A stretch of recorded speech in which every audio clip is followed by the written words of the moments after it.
اہل سنت کا ہے بیڑا پار، اصحاب حضور نجم ہے اور ناؤ ہے عطرت رسول اللہ کی۔ الحمدللہ رب العالمین والصلاة والسلام علی سید الانبیاء والمرسلین، اما بعد فاعوذ باللہ من الشیطان الرجیم، بسم اللہ الرحمن الرحیم۔ الصلاة والسلام علیک یا رسول اللہ وعلی آلک واصحابک یا حبیب اللہ، الصلاة والسلام علیک یا نبی اللہ وعلی آلک واصحابک یا نور اللہ۔ مدنی چینل کے ناظرین، پروگرام ہے ہمارے صحابہ۔ اس سلسلے میں ہم آپ کو خوش آمدید کہتے ہیں، اور اس خوبصورت سلسلے میں ہم صحابہ کرام علیہم رضوان کا ذکر خیر کرتے ہیں، جیسا کہ نام سے واضح ہے، اور کسی ایک صحابی رسول رضی اللہ تعالیٰ عنہ کی سیرت پاک کو بیان کرنے کی کوشش کرتے ہیں، ان کی سیرت سے ملنے والے مدنی پھولوں کو، ان کی سیرت سے ملنے والے ان پیارے پیارے واقعات کو جو ہمارے لیے قابل عمل ہیں، جو ہمارے لیے ہدایت کا ذریعہ ہیں، ان کو اپنانے کی کوشش کرتے ہیں۔ اللہ پاک صحابہ کرام علیہم رضوان کی سچی محبت نصیب فرمائے، ان کی سیرت اپنانے، ان کے نقش قدم پر ان کی تعلیمات کو اپنانے کی ہم سب کو اللہ پاک توفیق عطا فرمائے کہ یہ آسمان ہدایت کے چمکتے دمکتے ستارے ہیں، ان میں سے جن کی پیروی کی جائے گی، جن کی سیرت کو اپنایا جائے گا، یقیناً اللہ تبارک و تعالی ہم سے خوش ہوگا، کیونکہ اللہ تبارک و تعالی ان سے خوش ہے، ان سے راضی ہے۔ تو جو ان کی سیرت پر چلے، ان کی تعلیمات پر چلے، ان کے نقش قدم پر چلے، یقیناً اس سے اللہ تبارک و تعالی، اللہ پاک کے پیارے محبوب صلی اللہ علیہ وسلم بھی خوش ہوں گے۔ اپنے اس سلسلے میں ایک صحابی رسول رضی اللہ تعالیٰ عنہ کی سیرت کو بیان کرتے ہیں، باقاعدہ ایک موضوع ہوتا ہے، لیکن آج ہم دو صحابہ کرام علیہم رضوان کی شان کو بیان کریں گے۔ ہماری اس سلسلے کا جو عنوان ہے وہ دو صحابہ کرام علیہم رضوان کی سیرت پاک ہے۔ تو یہ دو بڑی ہی جلیل القدر ہستیاں ہیں، اور یہ ان دونوں کے نام عبداللہ ہیں۔ سبحان اللہ۔ چاہیں تو آپ گیس کریں، ہم انشاءاللہ تھوڑی دیر کے بعد بتائیں گے کہ یہ دونوں ہستیاں کون ہیں، لیکن اتنا اشارہ دے دیتا ہوں کہ دونوں کے نام عبداللہ ہیں۔ دو عبداللہ نامی شخصیات اور جلیل القدر صحابہ کرام میں بڑا مرتبہ رکھنے والے اور بڑے ہی نمایاں یہ دو جلیل القدر صحابہ کرام علیہم رضوان، ان کا انشاءاللہ عز و جل آج ہم ذکر خیر کریں گے۔ ہمارے مبلغین ہمارے ساتھ ہوتے ہیں، انشاءاللہ عز و جل ان دو صحابہ کرام علیہم رضوان کی شان و عظمت کو بیان کریں گے، لیکن وہ دو صحابہ کرام علیہم رضوان کا نام کیا ہے، مزید ان کا تعارف کیا ہے، تو انشاءاللہ تھوڑی دیر کے بعد عرض کرتا ہوں۔ پہلے ہم مبلغین کا تعارف کرواتے ہیں۔ ہمارے ساتھ ہمارے ایاز مدنی اتاری بھائی موجود ہیں۔ ایاز بھائی کیسے ہیں آپ؟ خیریت سے ماشاءاللہ۔ اور دوسری طرف ہمارے آصف اقبال مدنی صاحب، آصف بھائی کیسے ہیں؟ خیریت سے ماشاءاللہ۔ دونوں مبلغین ہمارے ساتھ ہیں۔ اللہ پاک ان دونوں کو، ہم سب کو اس سلسلے کی برکتیں عطا فرمائے، اور اس سلسلے میں اول تا آخر مدنی چینل کے ناظرین ہمارے ساتھ شامل رہیں، انشاءاللہ آپ کو بہت کچھ سیکھنے کو ملے گا۔ آئیے ہم درود پاک کی فضیلت کو اپنے سلسلے میں شامل کرتے ہیں۔ فرمان آخری نبی صلی اللہ تعالی علیہ وسلم، اللہ پاک کی خاطر آپس میں محبت رکھنے والے جب آپس میں ملیں اور ہاتھ ملائیں اور نبی پاک صلی اللہ علیہ وسلم پر درود بھیجیں، تو ان کے جدا ہونے سے پہلے دونوں کے اگلے پچھلے گناہ بخش دیے جاتے ہیں۔ سبحان اللہ۔ صلو علی الحبیب صلی اللہ تعالی علی محمد صلی اللہ علیہ وسلم۔ کتنی پیاری فضیلت ہے۔ یقیناً ہم میں کئی ایسے ہیں جو ایک دوسرے سے ملتے ہیں، ملاقات کرتے ہیں، آپس میں دوست ملتے ہیں، رشتہ دار ملتے ہیں، لیکن یہ کتنا پیارا ایک عمل ہے، کتنا پیارا انداز ہے کہ جب مصافحہ کریں، ہاتھ ملائیں، تو نبی پاک صلی اللہ علیہ وسلم پر درود پاک پڑھیں۔ اس کی برکت یہ ملے گی درود پاک کی کہ دونوں کے جدا ہونے سے پہلے اگلے پچھلے گناہ بخش دیے جائیں گے۔ سبحان اللہ۔ تو اس پر آپ بھی عمل کی کوشش کریں، ہم بھی عمل کی کوشش کرتے ہیں۔ اللہ پاک ہمیں اس فضیلت کو حاصل کرنے کی توفیق عطا فرمائے۔ تو دو صحابہ کرام علیہم رضوان کی سیرت پر آج ہم اپنے سلسلے کو آگے لے کر چلیں گے۔ ان دونوں کا نام عبداللہ ہے، لیکن ان میں ایک حضرت سیدنا عبداللہ بن عمر رضی اللہ تعالیٰ عنہ، اور دوسرے ہیں حضرت سیدنا عبداللہ بن زبیر رضی اللہ تعالیٰ عنہما۔ یہ دونوں بڑی ہی جلیل القدر صحابی ہیں، اور صحابہ کرام علیہم رضوان میں ان کا ایک اسٹیٹس ہے، ان کا ایک مقام و مرتبہ ہے۔ انشاءاللہ الکریم آج ان دونوں جلیل القدر صحابہ کرام علیہم رضوان کی سیرت پر ہم انشاءاللہ اپنے سلسلے کو آگے بڑھائیں گے۔ اللہ پاک ہمیں ان دونوں کی برکتیں عطا فرمائیں، ان دونوں سے محبت رکھنے کی توفیق عطا فرمائے۔ اور جو ہم سنیں مدنی چینل کے ناظرین، بات ساری یہ ہے کہ باتیں بہت سنی جاتی ہیں اور بہت سے بیان کرنے والے مبلغین بیان کرتے ہیں، وہ ہمارے لیے ہیں، ہم سب کے عمل کے لیے ہیں، لیکن ہمیں چاہیے کہ ہم ان باتوں پر عمل بھی کریں۔ عمل کریں گے تو انشاءاللہ اس کی برکتیں ملیں گی۔ حضرت عبداللہ بن عمر رضی اللہ تعالیٰ عنہ اور حضرت عبداللہ بن زبیر رضی اللہ تعالیٰ عنہما کا ذکر مبارک ہے۔ ایاز بھائی کی طرف بڑھتا ہوں۔ ایاز بھائی، عبداللہ بن عمر رضی اللہ تعالیٰ عنہ کا تعارف ذکر فرمائیں۔ حضرت عبداللہ ابن عمر رضی اللہ تعالی عنہما نبی پاک صلی اللہ علیہ وسلم کے ایک جلیل القدر صحابی ہیں، سبحان اللہ۔ اور ان کا سب سے بڑا تعارف تو یہ ہے کہ یہ مسلمانوں کے دوسرے خلیفہ امیر المومنین عمر بن خطاب رضی اللہ تعالی عنہ کے صاحبزادے۔ واہ واہ واہ، سبحان اللہ۔ اور آپ دیکھیے کہ ان کی والدہ جن کا نام ہے زینب بنت مزعون رضی اللہ تعالی عنہ، صحیح۔ آپ رضی اللہ تعالی عنہ اعلان نبوت کے دوسرے سال پیدا ہوئے، صحیح۔ اور جس وقت حضرت امیر المومنین عمر بن خطاب رضی اللہ تعالی عنہ نے اسلام قبول کیا تو ساتھ ہی آپ بھی مشرف با اسلام ہوئے۔ سبحان اللہ۔ اس طرح آپ ان صحابہ کرام کی فہرست میں شامل ہوئے جن کو قرآن نے السابقون الاولون کے مبارک لقب سے جو ہے وہ یاد کیا۔ سبحان اللہ۔ آپ رضی اللہ تعالیٰ عنہ علم و فضل میں آپ کو بڑا کمال حاصل رہا۔ واہ واہ۔ آپ کی شخصیت جو تھی، آپ کی جو ذات گرامی کا جو بنیادی وصف تھا وہ یہ تھا کہ آپ نبی پاک صلی اللہ علیہ وسلم کی سے اس قدر محبت والہانہ محبت کرتے تھے سبحان کہ اللہ۔ حضور علیہ الصلوۃ والسلام کی پیروی میں بڑی شدت کے ساتھ جو ہے واہ واہ آپ جو ہے نا اپنا جو انداز اختیار کرتے تھے۔ واہ واہ۔ اور وہ انداز کیسا ہوتا تھا کہ حضرت نافع رضی اللہ تعالیٰ عنہ جو آپ کے خادم خاص ہیں، صحیح۔ آپ فرماتے ہیں کہ حضرت عبداللہ ابن عمر رضی اللہ تعالیٰ عنہ کا جو انداز ہوتا تھا وہ آپ فرماتے ہیں کہ اگر آج حضرت عبداللہ ابن عمر رضی اللہ تعالیٰ عنہ کو لوگ دیکھ لیتے جیسا وہ نبی پاک صلی اللہ علیہ وسلم سے محبت کرتے تو لوگ ان کو دیوانہ کہتے۔ اللہ اکبر۔ تو آپ دیکھیں نبی پاک صلی اللہ علیہ وسلم سے بڑی الفت اور بڑی محبت آپ رکھتے تھے، ساتھ ساتھ علم و فضل میں بھی آپ کو کمال حاصل۔ اچھا وہ کیوں حاصل نہ ہو؟ کیونکہ آپ کے والد صاحب خود حضرت امیر المومنین عمر بن خطاب رضی اللہ تعالیٰ عنہ ہیں۔ ہر وقت یقیناً گھر کے اندر قال اللہ تعالیٰ اور قال رسول کا سلسلہ رہتا۔ واہ واہ واہ۔ تو خود حضرت عمر فاروق رضی اللہ تعالیٰ عنہ نے حضور علیہ الصلوۃ والسلام سے سورہ بقرہ کو کئی عرصے کے اندر پڑھا، واہ واہ۔ تو یقیناً گھر کے اندر قرآن کی باتیں ہوتی ہوں گی، حضور علیہ الصلوۃ والسلام کا تذکرہ ہوتا ہوگا، تو جیسا ماحول ہوتا ہے ویسا اثر ہوتا ہے۔ واہ واہ سبحان۔ تو حضرت عبداللہ ابن عمر رضی اللہ تعالیٰ عنہ کو بھی یہ شغف ملا، یوں سمجھ لیجئے گھٹی میں ملا، بچپن سے ہی ملا۔ صحیح۔ اور آپ رضی اللہ تعالیٰ عنہ نے بھی سورہ بقرہ کو کم و بیش 8 سال میں نبی پاک صلی اللہ علیہ وسلم سے سمجھا۔ اللہ اکبر۔ اللہ اکبر۔ اور دونوں کو یہ شرف ملا، یہ دونوں کو فاروق اعظم رضی اللہ تعالیٰ عنہ نے کم و بیش 12 سال 12 سال جو ہے 12 سال کے عرصے میں نبی پاک صلی اللہ علیہ وسلم سے سورہ بقرہ اس کے اسرار و رموز کے ساتھ، کیسے تھا؟ بالکل اسرار و رموز کے ساتھ، ایسے سبحان اللہ۔ اور پھر آپ نے بھی 8 سال لگائے اور اس کو سمجھا۔ اچھا سورہ بقرہ کے بارے میں آپ دیکھیں تو نبی پاک صلی اللہ علیہ وسلم فرمایا یہ قرآن ہر چیز کی ایک چوٹی ہے، قرآن کی چوٹی سورہ بقرہ ہے۔ سبحان اللہ۔ اچھا جنہوں نے سورہ بقرہ کو چھوٹی سمجھا یعنی بلندی، ہر چیز کی ایک بلندی۔ واہ واہ۔ آپ دیکھیں ان کو بھی پھر بلندی ایسی ملی اللہ کہ اکبر۔ آپ دیکھیں سورہ بقرہ کو انہوں نے پڑھا اور ساتھ ساتھ سورہ بقرہ پر اکتفا تو نہیں، پورا قرآن پڑھا ہوگا، سبحان اللہ، پورے قرآن کو سمجھا ہوگا، تو پھر وہ بلندی ان کو ملی کہ ان کو علم کی بھی بلندی ملی، واہ واہ واہ، عمل کی بھی بلندی عطا ہوئی۔ سبحان اللہ۔ علم کی بلندی کیسے ملی؟ کہ مدینہ منورہ کے اندر ان علماء کے اندر شامل تھے آپ کہ جن کو مجمع البحرین علم و عمل کے اعتبار سے سمجھا جاتا تھا، اللہ اکبر۔ یعنی لوگ آپ کے پاس رجوع کیا کرتے تھے۔ نبی پاک صلی اللہ علیہ وسلم کے وصال کے بعد 60 برس تک آپ لوگ جب حج پر آتے تھے تو ان کو احکام حج سکھایا کرتے تھے، بتایا کرتے تھے، اس پر فتوے دیا کرتے تھے۔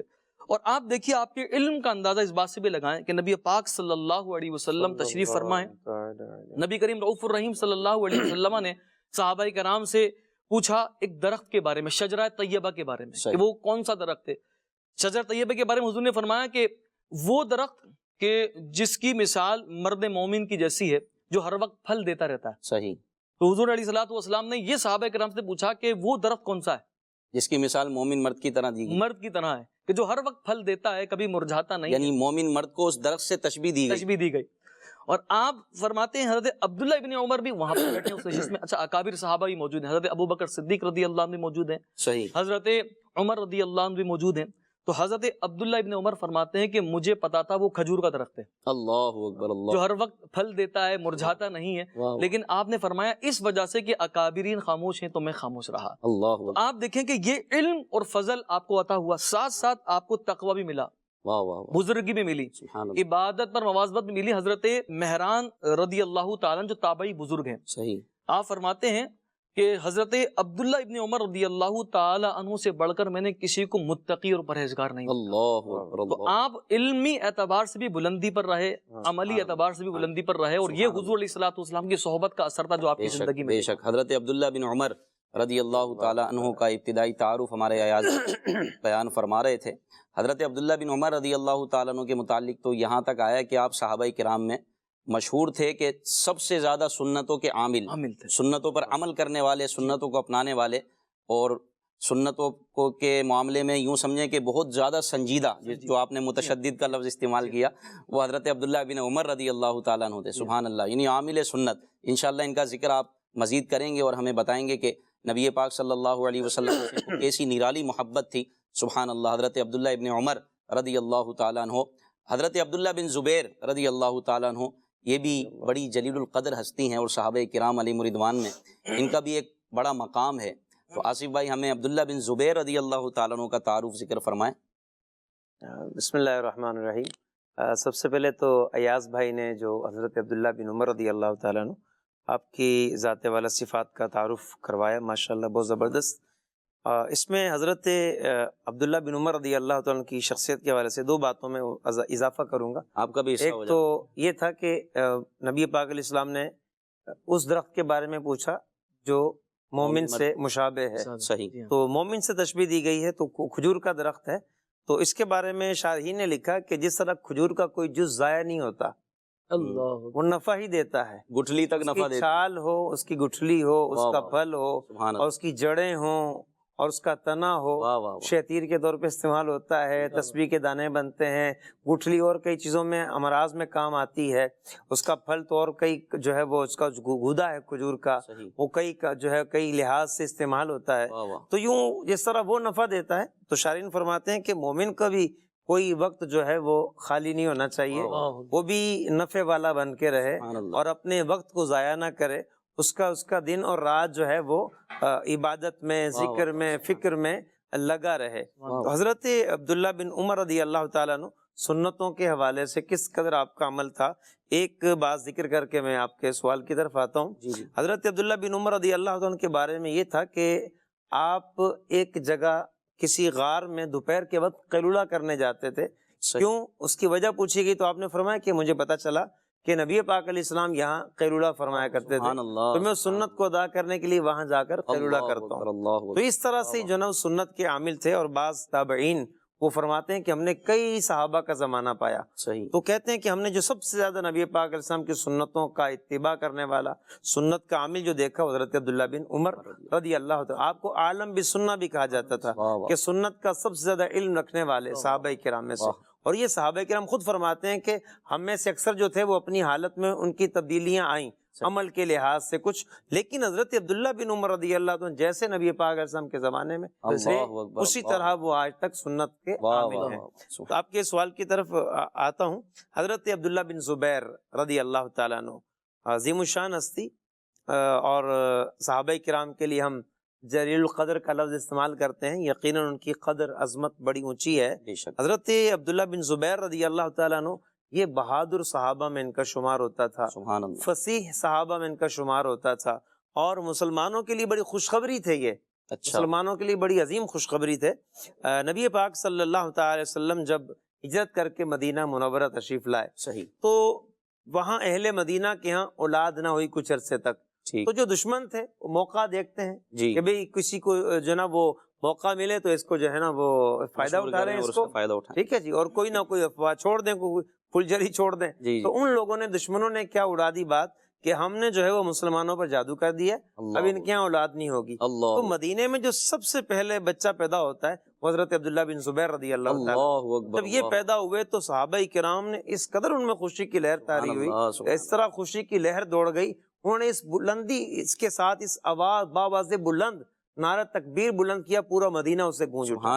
حضرت عبداللہ بن زبیر رضی اللہ تعالیٰ عنہ، آپ کے خاندانی وجاہت کو دیکھا جائے، امام ذہبی رحمۃ اللہ علیہ سیرہ اعلام النبلاء میں لکھتے ہیں کہ ایک طرح سے یہ اہل بیت کے فرد تھے۔ سبحان اللہ، ایک طرح سے یہ اہل بیت کے، نبی پاک علیہ السلام کے گھر والوں میں سے تھے، گھر کے فرد تھے، وہ اس طرح کہ سیدہ عائشہ رضی اللہ تعالیٰ عنہ اللہ تعالی یہ ان کی خالہ جان ہے، اللہ اکبر اور انہوں نے 8 سال اپنی زندگی کے نبی پاک علیہ السلام کے ظاہری حیات کے پائے، سبحان اللہ اور اس دوران نبی پاک علیہ السلام کی خدمت میں حاضر ہوتے رہتے سبحان اللہ اور اپنی خالہ جان کے گھر اکثر جاتے رہتے، اور حضرت عائشہ رضی اللہ تعالی عنہا انہوں نے نبی پاک علیہ السلام سے عرض کی کہ مجھے بھی کنیت عطا فرما دیں، جیسے سبحان عورتوں کو اللہ۔ کنیت ہوتی ہے، جی جی ان کی اولاد ہے یا کنیت ہوتی ہے، تو نبی پاک علیہ السلام نے فرمایا تم اپنے بھتیجے عبداللہ بن زبیر کے نام سے کنیت رکھ لو، اللہ تو ان کی کنیت ام عبداللہ پڑ گئی۔ واہ آپ خود بیان کرتے ہیں حضرت عبداللہ بن زبیر رضی اللہ تعالیٰ عنہ کہ میری جو کنیت ہے اور میرا جو نام ہے یہ میرے نانا جان کے نام پر ہے۔ سبحان ان کے اللہ نانا جان کون ہیں؟ حضرت ابوبکر صدیق رضی اللہ سبحان تعالیٰ عنہ، اللہ سبحان مسلمانوں کے جو پہلے خلیفہ واہ ہیں، واہ واہ حضرت ابوبکر صدیق صدیق رضی اللہ تعالیٰ عنہ۔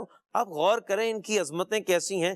ان کے جو والد ہیں وہ حضرت زبیر بن عوام عشرہ مبشرہ میں شامل، سبحان اللہ اور بڑے زبردست عبادت گزار واہ واہ واہ اور بڑے عظیم الشان صحابی۔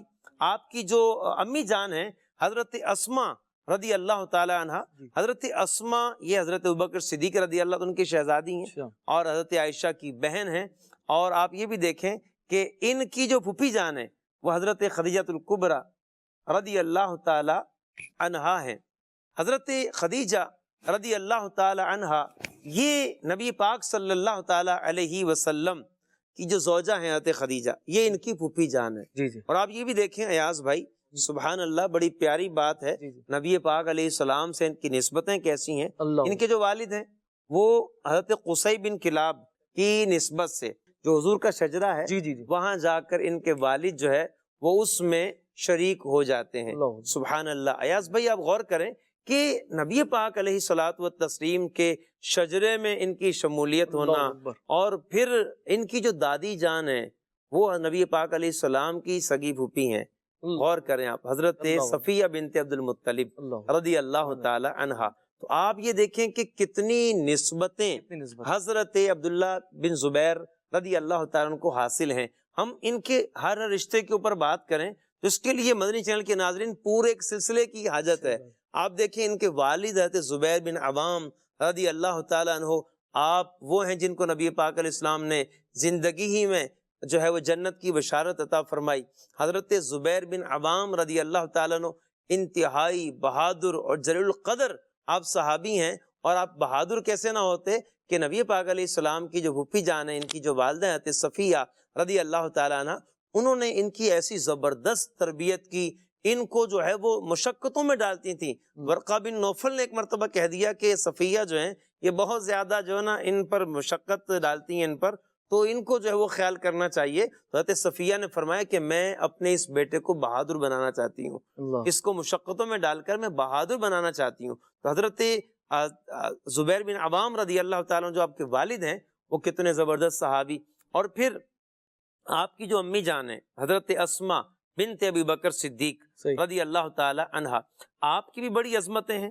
اور آپ دیکھیں کہ ایک تو ابو بکر صدیق رضی اللہ عنہ کی بیٹی ہونا، صحیح یہ بھی بڑی زبردست فضیلت فضیلت ہے۔ ہے ام المومنین سیدہ عائشہ رضی اللہ تعالی عنہا کی بہن ہونا، یہ دوسری بڑی زبردست فضیلت ہے۔ اور پھر صحابی ہونا، یہ سب پر جو ہے وہ فائق ہے آپ کی خوبی بالکل ایسا ہی۔ کہ آپ جو ہے وہ صحابیہ ہیں۔ تو یہ حضرت اسما رضی اللہ تعالی عنہا آپ کو یہ شان ملی، اور آپ بڑی بہادر بھی تھیں کہ آپ کے جو ہے وہ ہم آگے چل کے اس میں جو ہے وہ سلسلے میں انشاءاللہ تعالی مزید بھی انشاءاللہ تعالی سنیں گے۔ تو حضرت عبداللہ بن زبیر رضی اللہ تعالیٰ عنہ، آپ کی عظمتیں بڑی زبردست ہیں۔ مدینے میں پیدا ہونے والے پہلے جو ہے وہ مسلمانوں کے یہاں بچے مولود جو ہیں وہ آپ ہیں، اور مسلمانوں کے سے بڑی خوشی ہوئی، اور نبی پاک علیہ السلام نے خود فرمایا کہ عائشہ میں نے اسما کے گھر پر روشنی دیکھی ہے، چراغ دیکھا ہے، ان کے ہاں بچے کی ولادت ہوئی ہے۔ فرمایا کہ نام نہیں رکھنا، میں نام رکھوں گا۔ ان کو حضرت عائشہ رضی اللہ تعالیٰ عنہ اٹھا کر لائیں، نبی پاک علیہ السلام نے ان کو گھٹی دی، آپ علیہ السلام نے کھجور جو ہے اس کو چبا کر ان کے منہ میں رکھا، اور ساتھ آپ نے نام بھی رکھا، فرمایا کہ یہ عبداللہ ہے اور تم ام عبداللہ ہو۔ حضرت عائشہ کو کنیت بھی عطا فرما دی۔ تو نبی پاک علیہ السلام نے فرمایا کہ عائشہ تمہیں کنیت چاہیے تو اپنے جو بھانجے ہیں عبداللہ بن زبیر ان کے نام پر آپ کنیت رکھ لیں۔ تو حضرت عائشہ کی جو کنیت تھی وہ ام عبداللہ تھی. تو ایک طرح کا تعارف ہوتا تھا، اہل عرب اس پر فخر کیا کرتے تھے، کنیت کو چاہتے تھے. علماء نے اس سے یہ بھی مسئلہ اخذ کیا کہ جس کی اولاد نہ ہو وہ بھی کنیت رکھ سکتا ہے. تو یہ حضرت عبداللہ بن زبیر رضی اللہ تعالیٰ عنہ، نبی پاک علیہ السلام سے بڑی ان کو وابستگی تھی. آقا کریم علیہ السلام نے ایک مرتبہ پچھنے لگوائے جس کو ہم حجامہ کہتے ہیں، تو وہ جو حجامہ کروایا گیا اس میں جو خون نکلا وہ نبی پاک علیہ السلام نے ان کو عطا فرمایا کہ اس کو کسی ایسی جگہ اس کو ڈال کے آ جاؤ جہاں کسی کی نظر نہ پڑے. تو حضرت عبداللہ بن زبیر رضی اللہ عنہ نے وہ خون مبارک پی لیا. واپس آئے، استفسار فرمایا تم نے کیا کیا؟ کہا وہ ایسی جگہ ڈال دیا جہاں کسی کو نظر نہ آئے. سبحان اللہ. فرمایا کہ تم نے اسے پی لیا. پھر نبی پاک علیہ السلام نے ان کو دعا دی اور ایک غیب کی خبر بھی نبی پاک علیہ السلام نے اس وقت ارشاد فرمائی. ایاز بھائی آگے آپ جو ہے حضرت عبداللہ بن عمر رضی اللہ تعالیٰ کی شان و عظمت کے بارے میں کچھ اور مزید ارشاد. صحابہ کرام کا تغرہ امتیاز آصف بھائی یہ رہا ہے کہ وہ نبی پاک صلی اللہ علیہ وسلم سے بڑی الفت اور محبت رکھا کرتے تھے، اور ان میں ایک انوکھا انداز ہم نے دیکھا کہ وہ حضرت عبداللہ ابن عمر رضی اللہ تعالی عنہ کا بھی رہا. صحابہ کرام حضور علیہ الصلوۃ والسلام سے محبت کیسی کرنی ہے یہ ہمیں صحابہ کرام نے سکھایا. سبحان اللہ. نبی پاک صلی اللہ علیہ وسلم کی محبت صحابہ کرام کی صرف زبانوں تک نہیں رہی، بلکہ حضور کی محبت کی تاثیر صحابہ کرام کے اعضاء میں آئی. ان کے مزاج بدلے، ان کی سوچیں بدلی، ان کا زندگی گزارنے کا انداز بدلا، اور یہ سارا کا سارا نبی پاک صلی اللہ علیہ وسلم کی آصف بھائی محبت کی تاثیر تھی. تو ہم دیکھتے ہیں ایک انوکھا انداز حضرت عبداللہ ابن عمر رضی اللہ عنہ کا رہا کہ آپ رضی اللہ تعالی عنہ کیا کرتے کہ اکثر عام طور پر کبھی کسی جگہ سے گزرتے تو رک جایا کرتے تھے، یا پھر کیا ہوتا کسی درخت کے پاس سے گزر رہے ہیں، جھکنے کی حاجت نہیں ہے مگر جھک کر کے گزر رہے ہیں. اللہ. بعض اوقات یہ ہوتا کہ اپنی سواری سے اتر جاتے، پھر سواری سے اتر کر واپس بیٹھ رہے ہیں. ایک انوکھا انداز کہ نبی پاک صلی اللہ علیہ وسلم کی اداؤں کو ڈھونڈ ڈھونڈ کر جو ہے وہاں تک پہنچتے تھے. اب یہ بھی دیکھیں نا یاز بھائی، اس میں ایک بڑا دیکھیں پوائنٹ کیا ہے کہ ایک تو سنت موقدہ، یعنی وہ اس پر عمل کرنا ہی کرنا ہے امتی نے، لیکن سنت غیر موقدہ، سنن زوائد ہیں، نبی پاک علیہ السلام نے انہیں جو ہے وہ نافذ نہیں کیا امت پر کہ امت کو اس کو بجا لانا ہے. لیکن دیکھیں کہ ان کا جذبہ کتنا مرحبا کہ وہ باتیں، وہ چیزیں جو لازم بھی نہیں کی گئیں لیکن چونکہ محبوب کی ادائیں ہیں، نبی پاک علیہ السلام کا عمل ہے، تو وہ ضرور اس کو کیا کرتے تھے. آپ دیکھیں آصف بھائی، ان کے مزاج نبی پاک صلی اللہ علیہ وسلم کی محبت کی تاثیر نے ان کے مزاجوں کو بدلا، ان کے انداز کو بدلا کہ آپ رضی اللہ تعالیٰ ایک اونٹنی پر جا رہے ہیں. اونٹنی بڑی خوبصورت تھی اور وہ چلنے میں بڑی اچھی طرح چل رہی تھی، تو آپ کو بڑا خوبصورت لگا اس کا چلنے کا انداز. تو آپ رضی اللہ تعالیٰ اونٹنی سے نیچے اترے اور اپنے خادم خاص حضرت نافع رحمۃ اللہ علیہ کو کہا کہ نافع اس کو بٹھا دو. تو حضرت نافع رحمۃ اللہ علیہ نے اس کو بٹھا دیا، اس اونٹنی کو بٹھا دیا. جیسے ہی بٹھایا تو کہا اس کا کجاوا بھی اتار دو. تو حضرت نافع کہتے میں سمجھ گیا، ان کا ارادہ میں نے بھانپ لیا کہ حضرت عبداللہ ابن عمر رضی اللہ تعالیٰ عنہ کیا کرنا چاہ رہے ہیں. تو جیسے ہی آپ نے کہا کجاوا ہٹاؤ، تو حضرت نافع آپ کہنے لگے کہ حضور میری چاہت یہ ہے کہ آپ اس کو بیچ کر کوئی اچھی لے لیں. صحیح. آپ ارادے کو جان گئے تھے کہ آپ چاہ کیا رہے ہیں. تو حضرت عبداللہ ابن عمر رضی اللہ تعالیٰ عنہ نے فرمایا نہیں، میری چاہت یہ ہے کہ جو چیز مجھے پسند ہو میں اس کو اللہ کی راہ میں صدقہ کر دوں. انہی کا تو عمل ہے نا کہ ایک اونٹنی انہوں نے جو ہے وہ صدقہ کر دی تھی، پھر آپ کو پتا چلا کہ وہ دوبارہ آئی ہے مارکیٹ میں بکنے کے لیے، تو آپ نے جو ہے وہ اٹھے، آپ کھڑے ہوئے اور جو ہے نا وہ غلام محی الدین بھائی جی وہ اٹھے نا اور کہ میں جا کے دوبارہ خرید لوں، ارادہ بنا، لیکن جیسے اٹھے پھر دوبارہ بیٹھ گئے. پھر آپ نے فرمایا کہ جو چیز اللہ کی راہ میں دے دی دوبارہ اسے نہیں. اللہ، یہ آپ کا انداز. جی ہاں. اور اسی طرح ایک اور انداز آپ کا ملا کہ آپ رضی اللہ تعالیٰ دنیا کی کوئی بھی چیز آپ کو پسند آتی ہے نا، اللہ اس کی رسول کی محبت کے لیے اس کو چھوڑ دیا کرتے تھے. پسند یہ کرتے تھے کہ بس اس کو چھوڑ دیا جائے. آپ کو اپنا وہ غلام بڑا پیارا ہوتا تھا، بڑا محبوب ہوتا تھا کہ جو بن سور کر آتا اور نماز پڑھتا، عبادت کرتا، تو آپ کو بڑا پسند ہوتا وہ، اور آپ اس بنیاد پر اس کو آزاد کر چھوڑ دیا. آپ سے کسی نے کہا بھی نا کہ یہ آپ کے ساتھ جو ہے نا یہ اس طرح کا معاملہ کر رہے ہیں اور آپ کے سامنے بن سور کے آتے ہیں، تو آپ جو ہے نا وہ خیال کریں آپ کو یہ اللہ کے لیے دھوکہ دے رہے ہیں. تو آپ نے کیا فرمایا؟ اب لوگ ہمیں اللہ کے لیے دھوکہ دیتے رہیں گے، ہم اللہ کے لیے دھوکہ کھاتے رہیں گے. ایک جو اس میں ایک بات یہ بھی یاد رکھنے کی مدنی چینل کے ناظرین کو کہ حدیث پاک میں یہ بھی ہے کہ مومن ایک سوراخ سے 2 مرتبہ نہیں ڈسا جاتا. اس کا مطلب یہ ہے کہ ایک مرتبہ دھوکہ اس نے کھا لیا، دوبارہ وہ بچتا ہے، محفوظ رہتا ہے. لیکن یہاں دیکھیں کہ اللہ پاک کے لیے معاملہ ہے, اللہ پاک یہ اللہ کے لیے کرتے ہیں تو ہمیں بھی اللہ کے لیے منظور ہے. بالکل ایسا ہی. تو اللہ رب العزت کی محبت کے لیے کتنے خوبصورت الفاظ آپ کے, کہ آپ کو انہوں نے بتایا بھی کہ حضور یہ تو آپ کو دھوکہ دے رہے ہیں, اللہ یہ تو آپ کے ساتھ جان بوجھ کر کے ایسا کر رہے ہیں. تو آپ رضی اللہ تعالیٰ نے فرمایا کہ یہ اللہ کے لیے دھوکہ دے رہے ہیں تو ہم اللہ کے لیے دھوکہ کھاتے رہیں گے. اللہ نبی پاک صلی اللہ علیہ وسلم کے وصال کے بعد حضرت عبداللہ ابن عمر رضی اللہ تعالیٰ عنہ نے اپنا کوئی گھر نہیں بنایا, اللہ بلکہ جو گھر تھا بھی نا تو آپ اس سے باہر رہتے تھے, اور کبھی اس کے پاس سے گزرتے بھی تھے نا آنکھیں بند کر لیتے. تو آنکھیں بند کر لیا کرتے. واہ، یہ دنیا سے بے رغبتی یہ کی بے رغبت. اللہ آپ کی مثال، آپ کا انداز تھا. سبحان اللہ. یعنی نبی پاک صلی اللہ علیہ وسلم کی سنتوں کے عامل اور حضور علیہ الصلوۃ والسلام کی دنیا سے بے رغبتی بالکل واضح ہے کہ جب فرشتے حاضر ہوئے بارگاہ رسالت میں، یا رسول اللہ آپ چاہیں تو یہ تہامہ پہاڑ سونے کے بن کر آپ کے ساتھ چلیں اور آپ کے گویا کے قدموں میں دنیا کی یوں سمجھے پوری دولت اور دنیا کے خزانے رکھ دیے جائیں اگر آپ چاہیں. لیکن حضور علیہ الصلوۃ والسلام نے فقر کو اختیار فرمایا، اور حضور کا جو فقر تھا وہ اختیاری تھا، ورنہ سرکار چاہتے آپ غلاموں کے لیے آپ ایسی عالی شان مثالیں قائم فرما دیتے ہیں. جس غلام کے لیے چاہتے ہیں کسرا کے کنگن حلال فرما دیتے ہیں، جس کو چاہتے ہیں بادشاہت عطا فرما دیتے ہیں. آپ دیکھیں نا کہ فاروق اعظم رضی اللہ تعالیٰ عنہ یہ اسلام کے دوسرے خلیفہ ہیں، اور ان کے دور میں اسلام کا پرچم کتنا بلند ہوا اور کہاں تک اسلام پھیلا. یہ سب کچھ آپ کے صدقے میں، جن کے صدقے میں ابو بکر صدیق اکبر بنے، جن کے صدقے میں عمر فاروق اعظم بنے، جن کے صدقے میں عثمان غنی ذو النورین بنے، جن کے صدقے میں حضرت علی شیر خدا بنے. تو بتائیے جن کے صدقے میں یہ نعمتیں سب کو ملی ہیں، ان کا اپنا عالم، ان کی ذات کا عروج کتنا بلند ہوگا. یہ دیکھیے کتنے نفیس صحابہ کرام علیہ الرضوان تھے، اور ان کا مقام و مرتبہ دنیا جانتی تھی، لیکن ان کا خوف خدا، تقوی، پرہیزگاری، دنیا سے بے رغبتی، یہ اپنی مثال آپ تھا. اللہ پاک ہمیں ان کے نقش قدم پر چلنے کی توفیق عطا فرمائے. کم از کم اپنی عبادتیں درست کر لیں. ہم دنیا میں رہتے ہوئے اپنی عبادتیں درست کر لیں.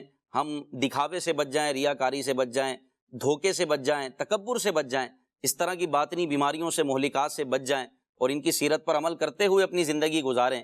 تو انشاءاللہ اللہ نے چاہا تو دنیا و آخرت میں کامیابی ہمارا مقدر ہے. حضرت عبداللہ بن عمر رضی اللہ تعالیٰ عنہ کے صدقہ و خیرات کا انداز آپ سماعت کر رہے تھے. حضرت عبداللہ بن زبیر رضی اللہ تعالیٰ عنہ کی شان بھی بڑی نرالی ہے، اور آپ کی عبادت کا انداز بھی ایک بالکل منفرد ہے. اس میں خشوع و خضوع یہ آپ کا اپنا حصہ ہے. تو آصف بھائی، حضرت عبداللہ بن زبیر رضی اللہ تعالیٰ عنہ کی نماز میں جو یکسوئی تھی اور جو خشوع خضوع تھا، اور جو بیان کیا جاتا ہے، تو آپ ہمیں ذکر فرمائیں تاکہ ہمارا بھی ذہن بنے. ہمارا تو حال اتنا برا ہے، اولاً تو ایک تعداد ہے جو نماز کی طرف جاتی نہیں ہے. یعنی جمعے کی نماز، جمعے کے دن پورا کا پورا گھر سو رہا ہے. یعنی جمعہ جو مسلمانوں کے لیے عید کا دن ہے آصف بھائی، بعض اوقات اس طرح کے مشاہدے، اس طرح کی باتیں سننے میں آتی ہیں، بھائی جمعے کے دن بھی سو رہے ہوتے ہیں، والد صاحب بھی آخری ٹائم پر اٹھ کر آ جاتے ہیں، پورا گھر پیچھے سو رہا ہوتا ہے. اللہ پاک ہمارے حال پر رحم و کرم فرمائے. اب جو نمازوں کے لیے آ گئے، ان کی اپنی نمازوں کا حال برا، کہ نہ نماز کے فرائض پتہ، نہ شرائط پتہ، نہ کوئی تلاوت کا انداز پتہ. اللہ پاک ہمارے حال ہزار پر رحم و کرم فرمائے. حضرت عبداللہ بن زبیر رضی اللہ تعالیٰ عنہ کا صدقہ، ان کی عبادت کا فیضان ہم پر جاری و ساری فرمائے. کیا فرماتے ہیں حضور؟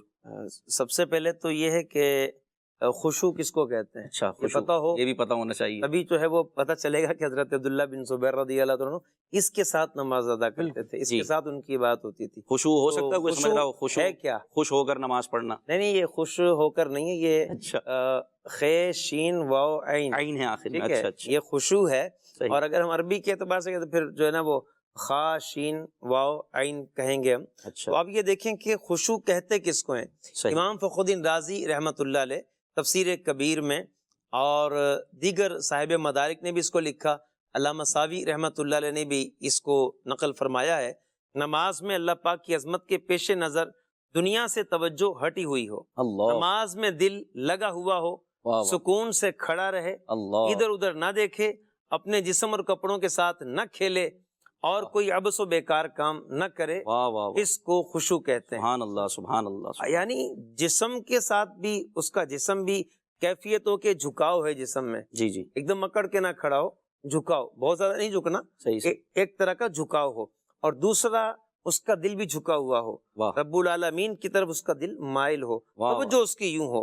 اور یہ جو چیز ہے نا، کیا بات، یہ چیز ایسی ہے، علامہ بدر الدین عینی رحمۃ اللہ علیہ آپ فرماتے ہیں کہ نماز میں خشوع مستحب ہے، سبحان یعنی اس کا بندے کو ثواب بھی ملے گا، ایک تو نماز کا ثواب مل رہا ہے ٹھیک، اور خشوع اختیار کرے گا اس کا الگ سے ثواب ہے۔ واہ اور امام اہل سنت اعلی حضرت فرماتے ہیں جی کہ نماز کا کمال، نماز کا نور، نماز کی خوبی فہم و تدبر اور حضور قلب سے ہے۔ اس کا اللہ مطلب کیا ہے؟ خشوع خضوع سے ہے کہ اگر آدمی خشوع کے ساتھ نماز پڑھے گا واہ تو اس سے نماز کا کمال بھی ملے گا، اللہ نماز کا نور بھی ملے گا اور نماز کی خوبیاں بھی اس کو حاصل ہوں گی۔ سبحان اللہ، تو یہ اس قدر زبردست چیز ہے۔ اچھا، اس کا فائدہ کیا ہے؟ اس کا فائدہ کیا ہے؟ ایک تو اس کا جو ہے وہ دینی فائدہ ہے، دنیاوی فائدہ بھی اس کا ہے۔ دینی فائدے کے اعتبار سے یہ ہے کہ نماز کا جو ہم نے سنا کہ نور ہے، نماز کا کمال ہے، اس کے دینی فوائد ہیں جی کہ نماز بڑی اعلیٰ درجے پر جا کے قبول ہوتی ہے۔ سبحان اللہ، اور جو اس کے دنیاوی فوائد ہیں، ان فوائد کے اندر امام برہان الدین زرنوجی رحمۃ اللہ علیہ آپ فرماتے ہیں کہ نماز کو خشوع خضوع کے ساتھ ادا کرنا اور علم دین حاصل کرنے میں لگے رہنا جی جی فکر و غم کو دور کر دیتا ہے۔ سبحان اللہ، سبحان نماز آدمی اگر کیا پڑھے، بات ہے۔ اب وہ پریشان ہے جی، کتنی بڑی تکلیف میں ہے جی، مصیبت میں ہے جی، ٹینشن ہے جی، واہ، بھائی آپ خشوع کے ساتھ نماز پڑھیں، اللہ اکبر، آپ کی اللہ ٹینشن ختم ہو جائے گی، اللہ، سبحان اللہ، انگزائٹی ختم ہو جائے گی، واہ، آپ کے اور بہت سارے مسئلے حل ہو جائیں گے۔ اللہ تو خشوع کا ایک دنیاوی فائدہ یہ بھی ہے، اور دوسرا ہم کہتے ہیں جی پریشان ہے، تنگ دستی ہے، جی روزی میں برکت نہیں ہے، تو امام برہان الدین زرنوجی رحمۃ اللہ علیہ فرماتے ہیں کہ انسان نماز کو خشوع خضوع اور تعدیل ارکان کا لحاظ کرتے ہوئے ادا کرے اور تمام واجبات اور سنن اور آداب کی پوری رعایت کرتے ہوئے ادا کرے ٹھیک، تو یہ روزی میں برکت کا مضبوط ترین ذریعہ ہے۔ سبحان اللہ، سبحان یعنی اللہ، روزی میں برکت کا مضبوط ترین ذریعہ ہے۔ ایک سائنٹسٹ کا جو سب ہے سے وہ بڑی میں نے پڑھا، ٹینشن تو یہی ہے، جی جی، ٹینشن۔ یعنی اب روزگار چاہیے، اس میں اضافہ ہو جائے، جی، جو آ رہا ہے اس میں برکت ہو جائے، تو ایک بندہ مومن کو جب برکت چاہیے اسے چاہیے کہ خشوع خضوع واہ کے واہ ساتھ واہ، نماز ادا کرے۔ کیا بات، ایک سائنٹسٹ کا میں نے بیان یہ پڑھا، جی جی وہ سائنٹسٹ کہتے ہیں کہ اگر لوگوں کو پتہ لگ جائے، مسلمان سائنٹسٹ ہے، ٹھیک، ان کا لوگوں کو پتہ چل جائے کہ خشوع کے ساتھ نماز پڑھنے میں کیا فائدہ ہے، وہ اپنا کاروبار بزنس چھوڑ کے خشوع خضوع کے ساتھ نماز میں سبحان لگے۔ اللہ، سبحان اللہ، یہ جو خشوع خضوع کا ایک کیا فائدہ بات، ہے۔ اب آپ نے جو سوال کیا حضرت عبداللہ بن زبیر واہ واہ، رضی اللہ تعالیٰ عنہ، آپ کا خشوع خضوع کیسا تھا؟ سبحان اللہ، آپ کی عبادتیں کیسی تھیں؟ اللہ اکبر، آپ روزے رکھتے ہیں تو سبحان بے مثال ہیں، واہ، 7 دن تک روزہ رکھنے کے بعد بھی لوگ کہتے ہیں ہاں ان جیسا کو بہادر نظر نہیں آتا تھا۔ اللہ اکبر، اور طواف خانہ کعبہ کا کرنا، اللہ اکبر، خانہ کعبہ کی دیواروں کو معطر کرتے رہتے تھے۔ ایک مرتبہ جو ہے وہ سیلاب اتنا آیا، بارشیں ہوئی اور پورا سیلاب کا ریلا جو ہے وہ مسجد حرام شریف جی میں، جی، تو مطاف کے اندر وہ پانی آ گیا، بھر گیا۔ اللہ اکبر، ایسی صورت تو نہیں تھی جیسی جو ہے آج کے دور میں۔ صحیح، تو اب یہ دیکھیں کہ وہ بھر گیا پورا۔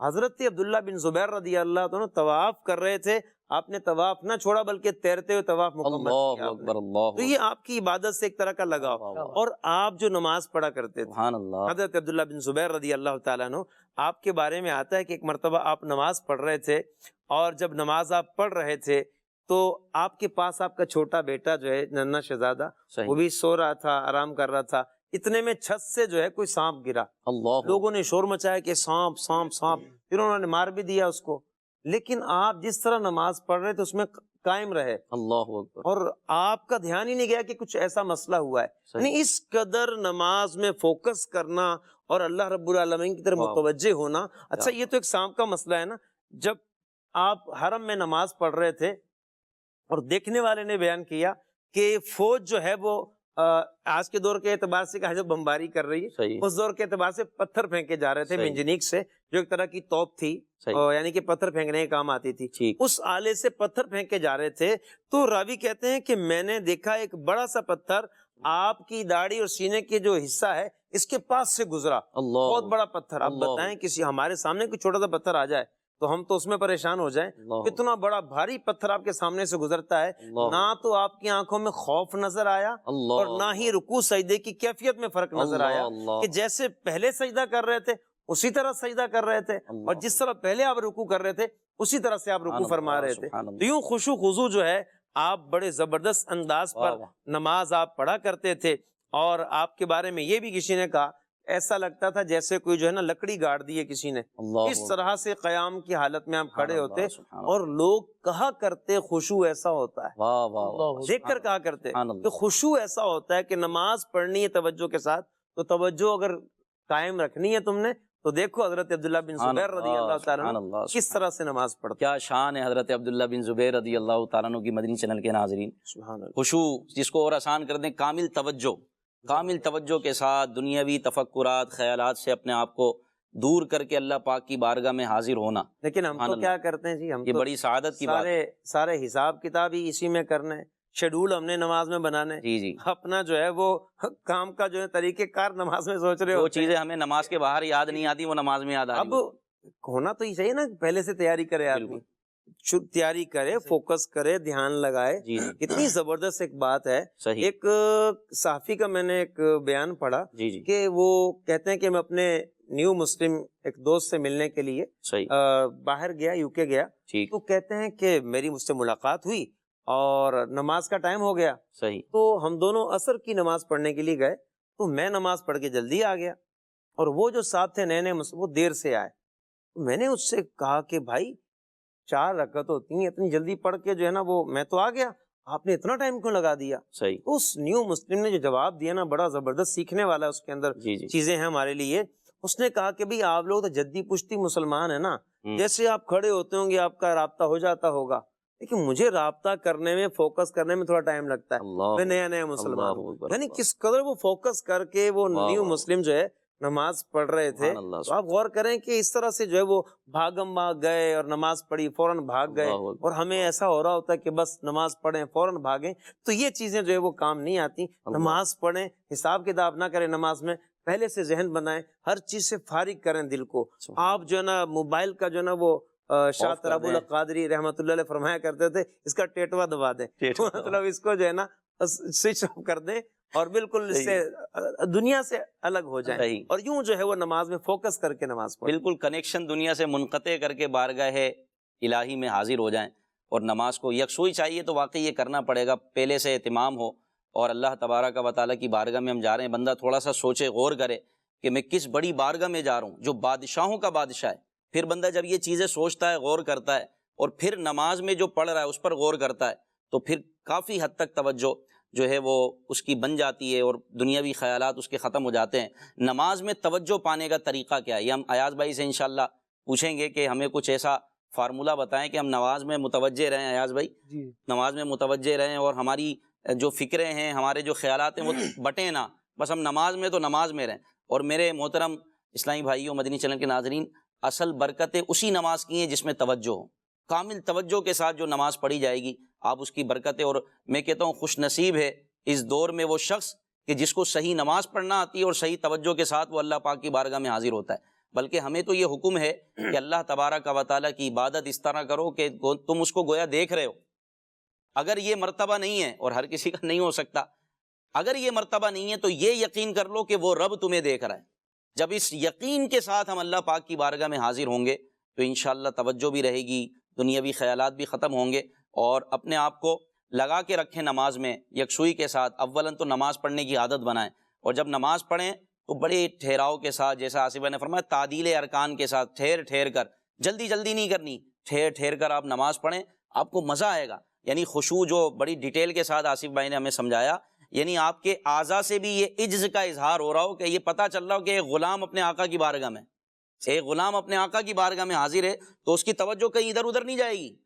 جس نے جرم کر کے اپنے آقا کی بارگاہ میں آیا ہو اور اب اس کو پتا ہے کہ میں جاؤں گا تو اب میری پرسش نہ ہو جائے کہیں، اب اس کی توجہ کہیں اور ہوگی، بالکل نہیں ہوگی. تو ہم گناہگار بندے ہیں، اپنے رب کے حضور حاضر ہوتے ہیں تو کامل توجہ اس بات پر لگا دیں کہ میں غلام اپنے رب کے حضور حاضر ہوں، میں اس کا بندہ ہوں اور بندگی کے تقاضے پورے کروں، میں اپنے رب کے حضور حاضر ہوں. تو اللہ تبارک و تعالیٰ نے چاہا تو انشاءاللہ توجہ رہے گی.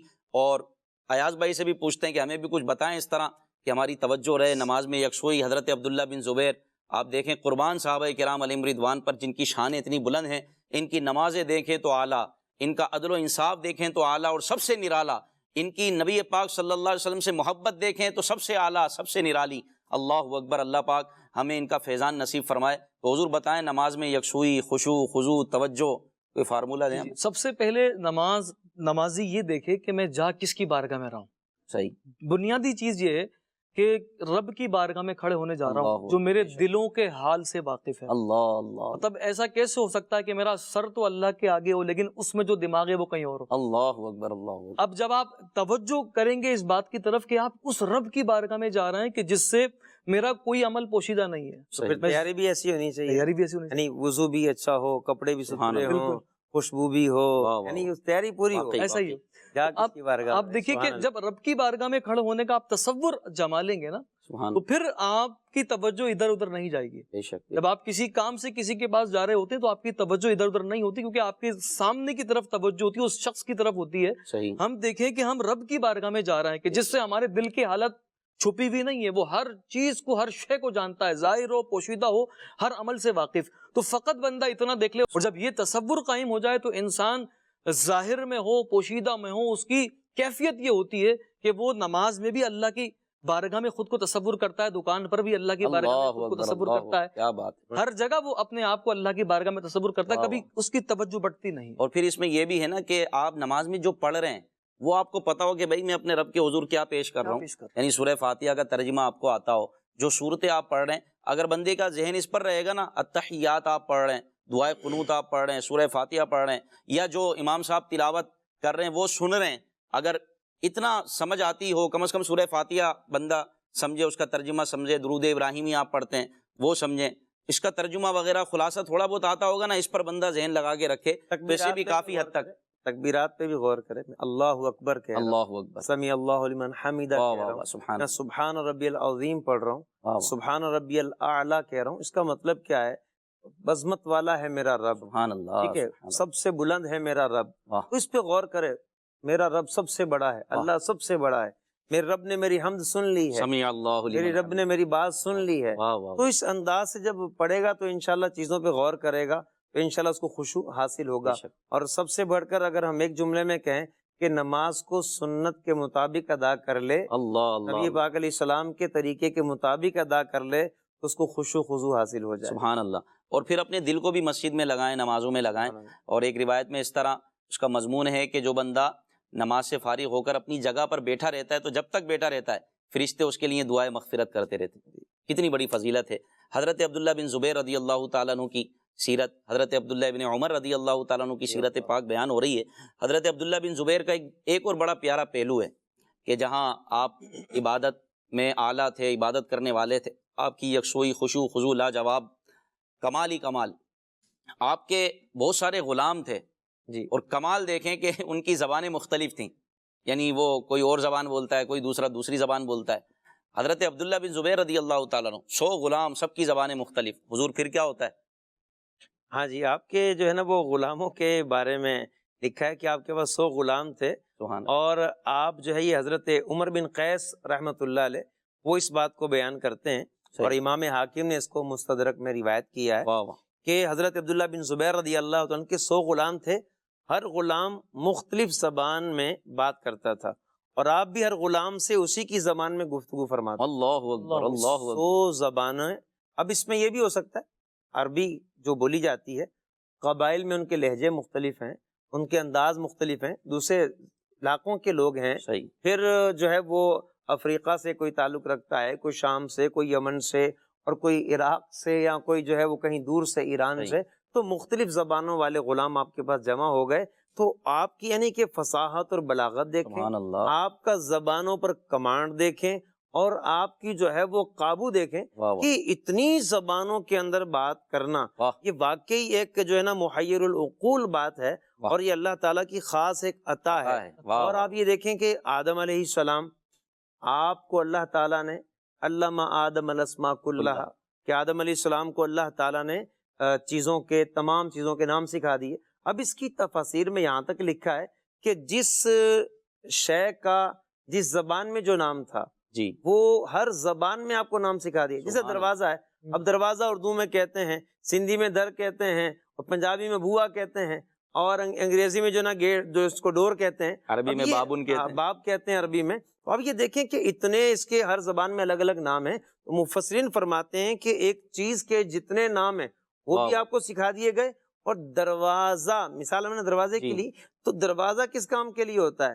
یہ گھر کے اندر لگتا ہے، یہ حفاظت کے لیے ہوتا ہے، اللہ اس کے اندر تالا بھی لگتا ہے، واہ۔ لاک بھی ہوتا ہے، اس کے فلاں فوائد ہیں، یہ لکڑی کا بھی ہوتا ہے، یہ لوہے کا بھی ہوتا ہے، یعنی اس چیز کے جو خواص ہیں وہ فوائد وہ بھی بتا دیے اس کی گئے۔ ساری حکمتیں سکھا دی گئی۔ آپ یہ واہ دیکھیں کہ اتنی زبانوں کا علم عطا کیا گیا، اور امام اہل سنت اعلیٰ حضرت امام احمد رضا خان رحمۃ اللہ علیہ فرماتے ہیں کہ تمام زبانیں الہامی ہیں، صحیح زبانیں جتنی بھی ہیں وہ الہامی ہیں، اللہ اللہ پاک کی پاک طرف نے سے یہ عطا کی ہیں بندوں کو، صحیح اللہ پاک نے یہ اتاری ہیں۔ ٹھیک اب زبانوں کا علم یہ بھی واقعی بہت اچھا علم ہے۔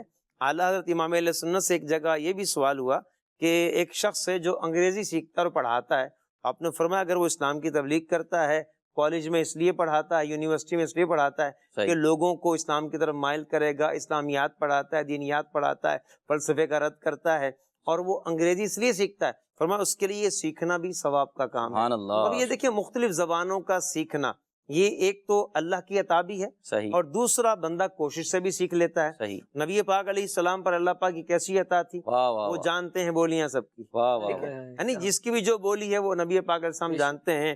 کوئی جو ہے وہ اردو میں سلام پیش کر رہا ہے، کوئی واہ عربی میں پیش کر رہا ہے، کوئی جو ہے وہ فرنچ میں پیش کر رہا ہے، سبحان کوئی انگلش میں سلام پیش کر رہا ہے۔ نبی پاک علیہ السلام سب کو ثواب، جب سوال سنتے بھی ہیں، سلام سنتے بھی اس کا جواب بھی سبحان عطا فرماتے ہیں۔ سبحان اللہ جانوروں کی بولیاں، اونٹ آ جائے اس کی بولی جانتے ہیں، ہرن سے اس کی بولی میں بات کر رہے ہیں، سبحان کبوتری آ کے جو ہے نا اپنی فریاد کرتی ہے، حضور اس کو سن کے فریاد رسی کرتے ہیں۔ سبحان اسی اللہ طرح زبانوں کے اعتبار سے ماضی قریب میں دیکھتے ہیں تو اعلیٰ حضرت امام علیہ سنت کے خلیفہ ہیں شاہ عبد العلیم میرٹھی صدیقی رحمۃ اللہ علیہ۔ صحیح تو آپ کے بارے میں آتا ہے کہ آپ کو 2 درجن سے زیادہ زبانوں پر مہارت تھی، اور اللہ آپ جو ہے وہ سفیر اسلام مقرر ہوئے، سبحان اللہ پاکستان کی طرف سے پہلے سفیر اسلام جو آپ کو متعین کیا گیا واہ وہ واہ حضرت عبد العلیم میرٹھی رحمۃ اللہ علیہ تھے، سبحان کیونکہ آپ کی زبانوں پہ بڑا کمانڈ تھا۔ واہ اب یہ دیکھیں کہ زبانوں پر کمانڈ ہونا، زیادہ زبانیں آنا، یہ بھی ایک اضافی خوبی ہے بندے کی۔ ایک بات اور عرض کر دوں کہ جامعۃ المدینہ میں ہم لوگ پڑھے ہیں الحمدللہ، یہاں قسم قسم کے جو نا لوگ طلباء ہوتے آتے ہیں، ہیں، طلباء آتے ہیں صحیح مختلف علاقوں سے، تو اس کی برکت سے میں بھی کئی زبانیں آ ان گئی کے ساتھ رہ رہ کے ہم بھی رہ پنجابی بولنا ٹھیک ہے، شروع کر دی۔ پنجابی بھی سیکھ لی، یا صحیح سندھی آ گئی بولنا، یا سرائکی آ گئی بولنا۔ صحیح یہ ایک اس سے بھی ایک فائدہ صحبت ہوتا سے ہے بھی کہ آیا پڑتا ہے۔ یوں جو ہے وہ سیکھتا ہے بندہ۔ سبحان تو اللہ اللہ کریم جو ہے وہ حضرت عبداللہ بن زبیر رضی اللہ تعالیٰ پر رحمتوں کا نزول فرمائے، آمین آپ کے آمین صدقے آمین ہماری مغفرت فرمائے۔ آمین آمین۔ حضرت عبداللہ بن عمر، حضرت عبداللہ بن زبیر رضی اللہ تعالی عنہما کی سیرت کے مختلف پہلو ہم نے یہاں اپنے سلسلے میں ڈسکس کی۔ اللہ پاک ان دونوں پر خاص رحمتوں کا نزول فرمائے اور ان کے صدقے ہم سب کی مغفرت فرمائے۔ ہمارا وقت اپنے اختتام کو پہنچا، ان دونوں ہستیوں کے صدقے اللہ پاک ہمارے اس سلسلے کو قبول فرمائے، اور ہم نے جو سیکھا، جو سمجھا، اللہ پاک ہمیں عمل کی توفیق رفیق عطا فرمائے۔ آمین بجاہ النبی الامین صلی اللہ تعالی علیہ وآلہ وسلم۔ صلو علی الحبیب صلی اللہ تعالی علی محمد صلی اللہ علیہ وسلم۔ وعلی آلہ وصحبہ۔ اہل سنت کا ہے بیڑا پار، اصحاب حضور نجم ہے اور ناؤ ہے، عطرت رسول اللہ کی۔